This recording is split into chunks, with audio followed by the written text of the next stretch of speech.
It must have galled the scholar to answer the question of Jesus, the same question that the scholar had posed earlier. So much so that the scholar will not refer to the Samaritan, as everyone else has done in that story, by his nationality. The scholar spurting out the obvious and only answer: the one who treated the victim with mercy. You see, Israelites hated Samaritans, and Samaritans hated Israelites. Both would have been raised on this hatred, steeped in it from their birth.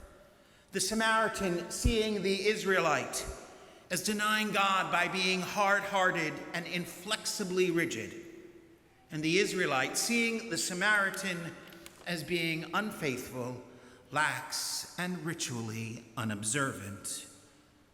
Does that sound a little familiar? But Jesus breaks all of this down with a single story. Now, priests and Levites were important people with schedules to keep, reflecting on important theological matters, offering important rituals.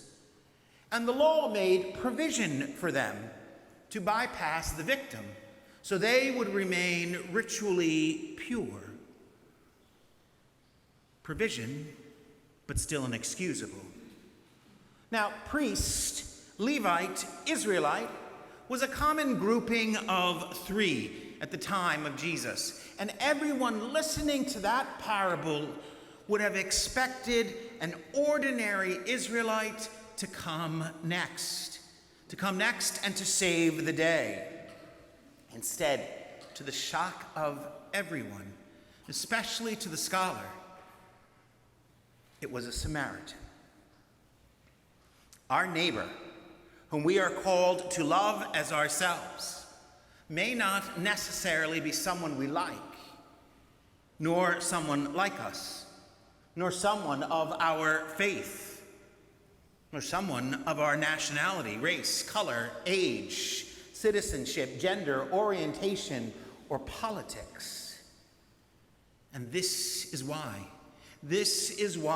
the Good Samaritan provides not only a model for us, but also insight and example into how God is with us. In the parable, Luke, the writer of the gospel, says the Good Samaritan was moved with compassion.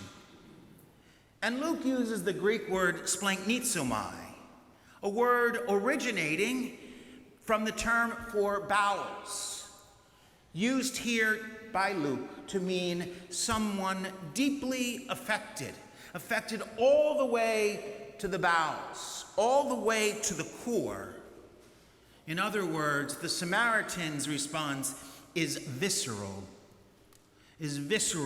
characterized by radical sympathy and compassion.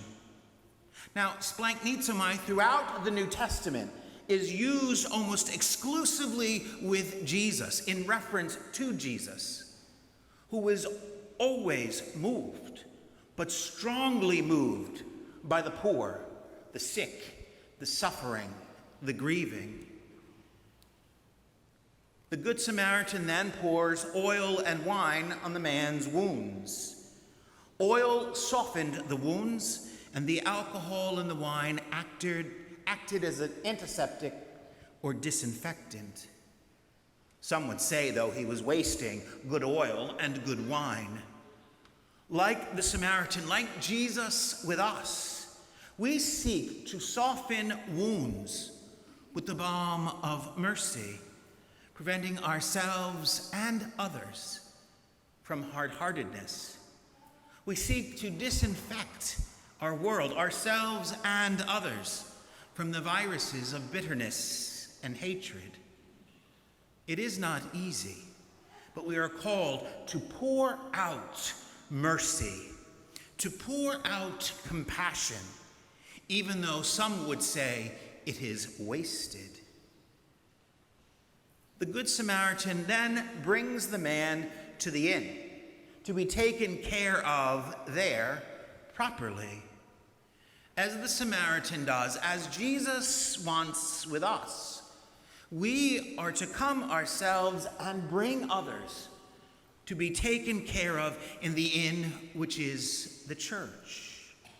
The church is far more than doctrine or dogma, rules or rubrics, although these can serve as a healing balm, if understood correctly. In describing the church, Pope Francis used the image of the church as field hospital, on the battlefield with those who are suffering and in need, meeting those in crisis precisely where they are, and then being attentive, especially focused on healing, strengthening, and renewing. The church is to be our home, our community, where we can come to be healed, where we can meet Christ, who came not to judge, but to offer salvation, to heal. In the sacrament of reconciliation, one can be healed, renewed, reconciled. In the Eucharist, one can receive spiritual nourishment for any and everything that we need. In the community, though, one should also feel at home, should feel without judgment, able to question, to be accepted, to be loved, even when they're different. In the parable, the Good Samaritan paid the innkeeper the cost, not only of looking after the man, but helping also his continued recovery. Jesus paid the price for our healing, for our continued recovery. He did this on the cross with his own body and every drop of his blood, so that we can continue to be healed through the inn, the church. At one time or another, we have all been that man, that victim, that poor man, perhaps beaten up by life, robbed of our dignity, lying on the side of the road, ostracized or marginalized. We needed then, we still need now, Jesus to come to us, to cross over to our side of the road, to help us and to bring us healing. And as Jesus challenged that scholar, so too with us. We are to go and do likewise.